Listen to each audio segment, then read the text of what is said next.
예레미야 27장입니다. 구약성경 예레미야 27장 1절에서 5절까지의 말씀을 이 새벽에 함께 읽도록 하겠습니다. 제가 가진 구약성경 1094면에 기록되어 있는 하나님의 말씀입니다. 예레미야 27장 1절로 5절을 함께 읽겠습니다. 유다 왕 요시야의 아들 여호야김에 즉위한 지 오래지 아니하여서 여호와께서 말씀으로 나 예레미야에게 이르시니라.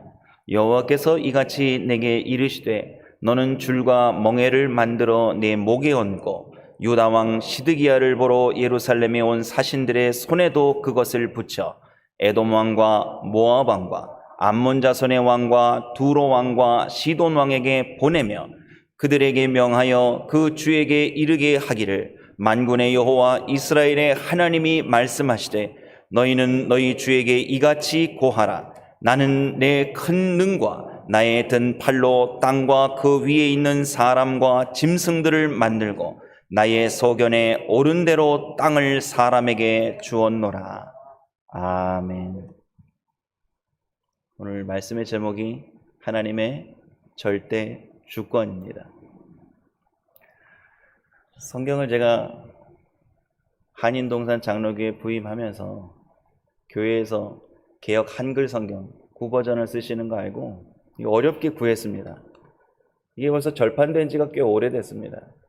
이게 벌써 개역 개정판이 나온 지가 거의 20년이 다 돼가는 걸로 제가 알고 있습니다. 그래서 어렵게 성경책을 구했는데 이게 싸기나 합니까? 서점 가면 한국의 2배죠. 제가 이렇게 성경을 읽으면서 보니까 아니 세상에 성경에 오탈자가 너무 많은 거예요. 어떤 악보에는 뭐 이렇게 쉼표 하나도 빠져 있고요. 가사도 보니까 뭐가 틀린 게 있고. 왜 성경에 이렇게 오탈자가 많을까? 이거 만들 때 얼마나 열심히 만들었겠습니까? 성경인데, 하나님 말씀인데. 그래서 좀 아쉬움이 있었습니다. 왜 그럴까요?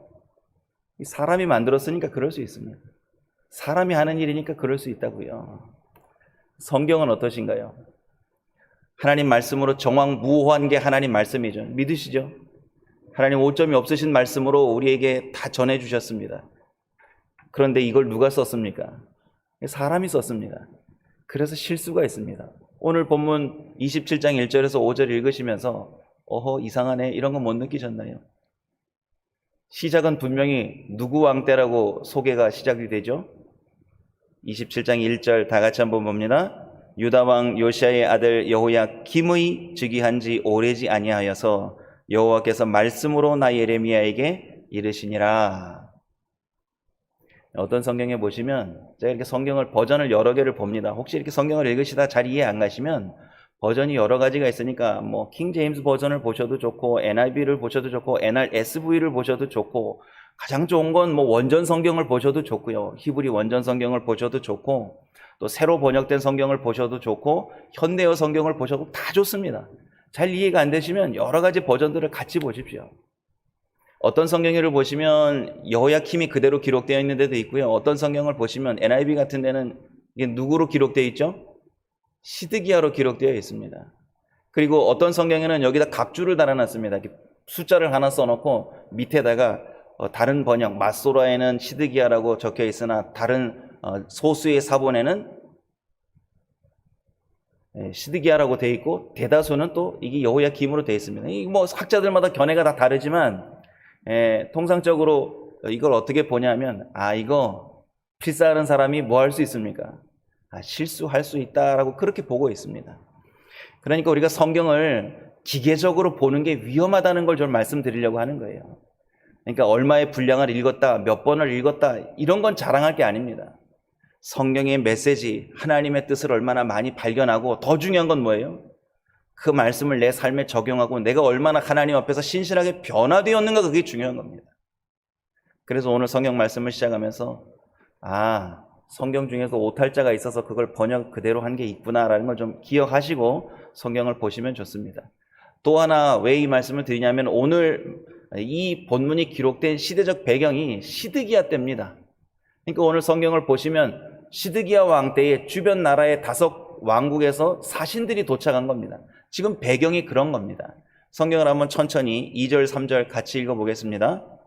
여호와께서 이같이 내게 이르시되 너는 줄과 멍에를 만들어 네 목에 얹고 유다 왕 시드기야를 보러 예루살렘에 온 사신들의 손에도 그것을 붙여 에돔 왕과 모압 왕과 암몬 자손의 왕과 두로 왕과 시돈 왕에게 보내며. 아멘. 오늘 시대적 배경은 시드기야 왕 때입니다. 벌써 예레미야 선지자가 왕정 시대에 몇 명의 왕의 시대를 거쳐온 겁니까 지금? 생각 한번 이렇게 정리를 해보고 또 가겠습니다. 요시야 시대의 부름을 받고 하나님의 말씀이 임했던 예레미야입니다. 그 다음에 누구죠? 살룸이라는 왕, 여호아하스. 그 다음 왕이요? 여호야김. 그 다음이요? 여호야긴. 그 다음이 시드기야 왕입니다.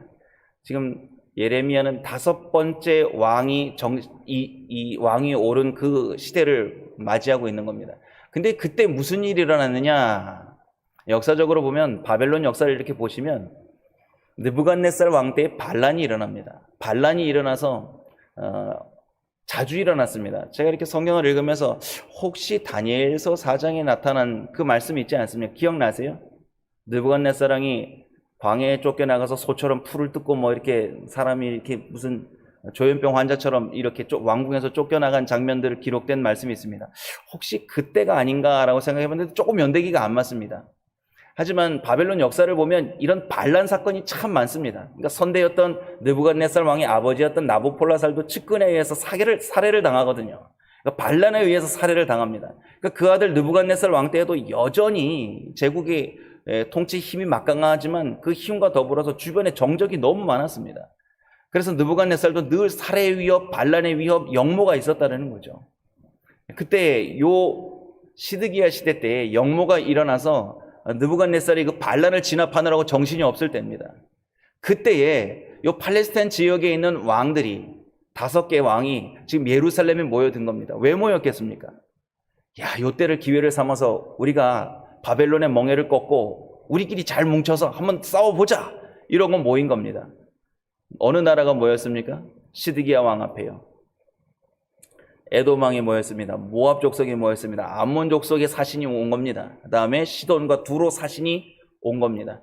앉아가지고 서로 회의하는 장면 속에 누가 불쑥 등장하게 하시는 거예요. 하나님께서 예레미야를 보내셔서 거기에 등장하게 하셔서 예언하게 하시는 겁니다. 뭘 들고 가게 하셨습니다. 줄, 그리고 뭡니까? 멍에를 가지고 멍에를 목에다 얹고 그 사신들이 와서 회의하는 장소에 예레미야를 가라고 말씀하시는 거예요. 거기 가서 뭐를 전하라고 하나님께서 원하셨나요? 4절 5절입니다. 같이 읽겠습니다. 그들에게 명하여 그 주에게 이르게 하기를 만군의 여호와 이스라엘의 하나님이 말씀하시되 너희는 너희 주에게 이같이 고하라. 나는 내 큰 능과 나의 든 팔로 땅과 그 위에 있는 사람과 짐승들을 만들고 나의 소견에 오른 대로 땅을 사람에게 주었노라. 아멘. 신학을 연구하시는 분들은 이걸 행위 예언이라고 그럽니다. 이사야도 그렇고요. 오늘 예레미야도 그렇고 뭔가 하나님께서 행동 지침을 주시고 그대로 가서 뭘 하라고 하시는데 그걸 이제 행위 예언이라고 그럽니다. 오늘 이제 멍에를 맺습니다. 멍에가 무슨 의미가 있겠습니까? 멍에 다 아시잖아요. 저는 시골에서 컸고 밭을 갈아봤습니다.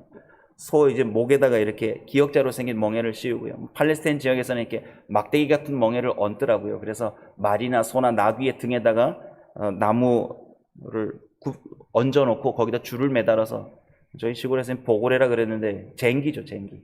그 쟁기를 꼽고 이제 밭을 가는 겁니다. 땅을 갈아엎을 때 쓰는 도구 아닙니까? 왜 필요하겠습니까? 그 사람의 힘으로 소나 나귀의 힘 당하지 못하니까 그거 이제 컨트롤하려고 그걸 얹어놓고 그 멍에를 따라 움직이고 그걸 씌워서 경거망동 못하도록 꽉 눌러놓는 겁니다. 그리고 이제 밭을 가는 거죠. 그 줄과 멍에를 예레미야가 직접 메고 온 겁니다. 그 메고 와서 그 의미를 이제 전하게 하시는 거예요. 그 이후에 말씀을 보겠지만 먼저 선포하게 한 말씀이 그 멍에를 메고 와서 뭘 선포하게 하세요? 역사를 이끌어 가시는 분 누구시라고요? 이 천지 만물을 창조하시고 사람과 짐승을 만드신 분이 누구라고요? 그거 지금까지 움직이고 계시고 섭리하고 계시고 하시는 분이 누구시라고요? 그걸 사람에게 손에 맡기시고 그 땅을 주시고 빼앗으실 수 있는 분이 누구시라고요? 그 하나님이시라는 거예요. 그 하나님의 절대 주권이 이제 소개되는 겁니다. 그러니까 어떻게 하라는 겁니까? 그분 말씀 들으라는 겁니다. 앉아서 잔머리 굴리지 말고 사람의 머리로 사람의 생각으로 기회를 삼지 말고 전지전능하시고 창조주 하나님이신 그분 앞에서 그 말씀 들으라는 겁니다. 이해되시죠? 들으면 됩니다. 무슨 말씀 하실까요? 하나님의 생각, 하나님의 정하신 뜻을 얘기해 주는 겁니다. 그 말씀이 이제 6절 이하에 기록되어 있습니다. 좀 길지만 6절에서 8절까지의 말씀 함께 읽겠습니다. 이제 내가 이 모든 땅을 내 종 바벨론 왕 느부갓네살의 손에 주고 또 들짐승들을 그에게 주어서 부리게 하였나니 열방이 그와 그 아들과 손자를 섬기리라. 그의 땅에 기한이 이르면 여러 나라와 큰 왕이 그로 자기를 섬기게 하리라마는 나 여호와가 이르노라. 바벨론 왕 느부갓네살을 섬기지 아니하는 국민이나 그 목으로 바벨론 왕의 멍에를 매지 아니하는 백성은 내가 그의 손으로 진멸시키기까지 칼과 기근과 연병으로 벌하리라. 아멘. 이런 말씀을 읽으면 잘 이해가 안 될 때가 있습니다. 왜 하나님께서 이방 제국의 손을 통해서 이렇게 하나님 백성을 징치하실까? 세계를 움직이는 도구로 사용하실까? 의문이 들 수 있습니다. 그러면 몇 절로 다시 돌아가야 되겠습니까? 그럼 다시 5절로 돌아가는 겁니다. 다시 5절을 또 읽는 겁니다. 나는 내 큰 능과 나의 든 팔로 땅과 그 위에 있는 사람과 짐승들을 만들고 나의 소견에 오른 대로 땅을 사람에게 주었노라. 아멘. 하나님의 절대 주권 앞에 엎드리는 훈련이 필요한 겁니다. 또 필요한 겁니다.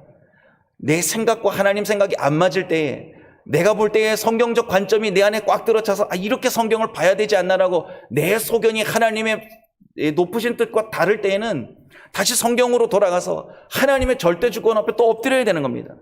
하나님 뜻대로 하실 수 있는 분이라는 거 그거 잊으시면 안 됩니다.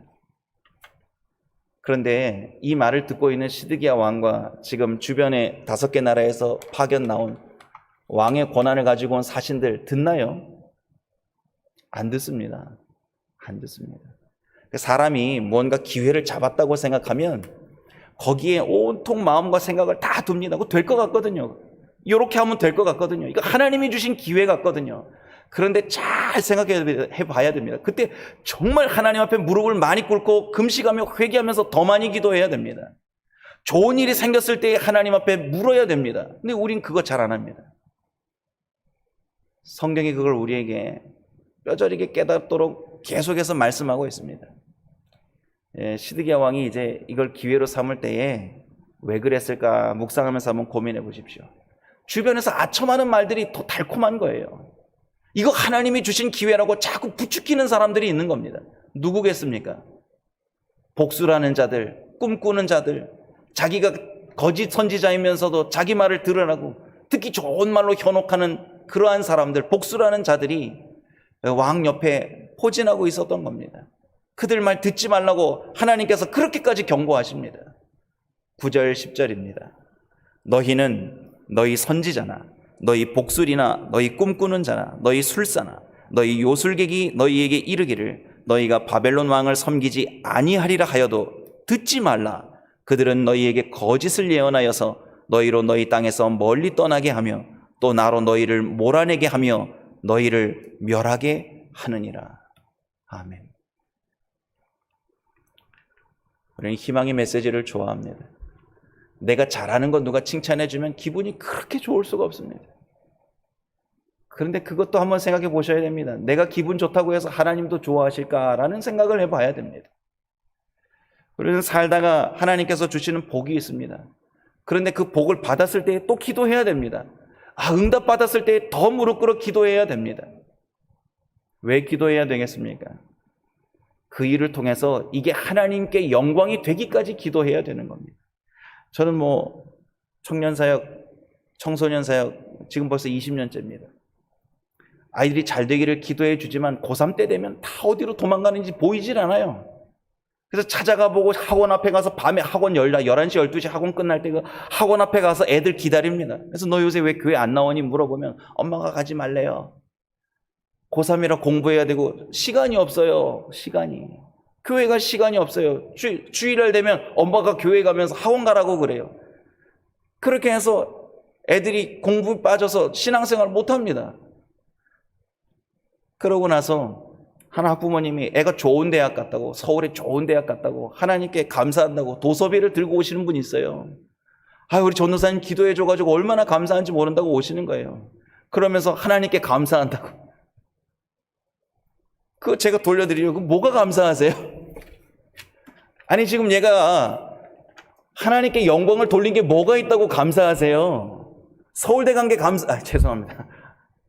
서울에 있는 좋은 대학 간 게 그렇게 감사하세요? 인류대학 간 게 그렇게 감사하세요? 하나님이 기뻐하셔야 감사한 거죠. 하나님이 이 아이를 통해서 뭘 받으셨기에 감사하십니까? 저한테 왜 감사하십니까? 이게 감사할 제목이 아니지 않습니까? 하나님이 정말 이 시대에 원하시는 뜻이 뭐겠습니까? 하나님이 얘를 통해서 정말 원하시는 게 뭐겠습니까? 얘가 예배자 되는 겁니다. 여러분, 하나님께서 우리를 통해서 받으실 영광이 뭐겠습니까? 우리가 예배드리는 걸 통해서 영광 받으시는 거예요. 삶의 모든 목적이 하나님의 영광을 기뻐하고 찬송하면서 그렇게 살아드리는 게 하나님 원하시는 삶입니다. 웨스트민스터 소요리 문답 첫 번째 질문과 답이 뭡니까? 하나님의 창조하신 제일 근본 목적이 뭡니까? 하나님께 영광을 올려드리고 그분을 영원히 기뻐하는 겁니다. 그럼 그걸 어떻게 살아냅니까? 예배입니다. 전도를 왜 하십니까? 한 영혼을 주님 앞에 인도해서 그가 평생토록 주님을 예배하고 찬송하는 영원한 하나님의 백성이 되도록 인도해내는 겁니다. 선교지에 가서 선교를 왜 합니까? 타문화권에 가서 언어와 문화가 다른 곳에 가서 타 민족에게 복음을 전해서 그들이 영원토록 하나님을 예배하는 백성으로 만들기 위해서 그 땅에 가서 복음을 전하는 겁니다.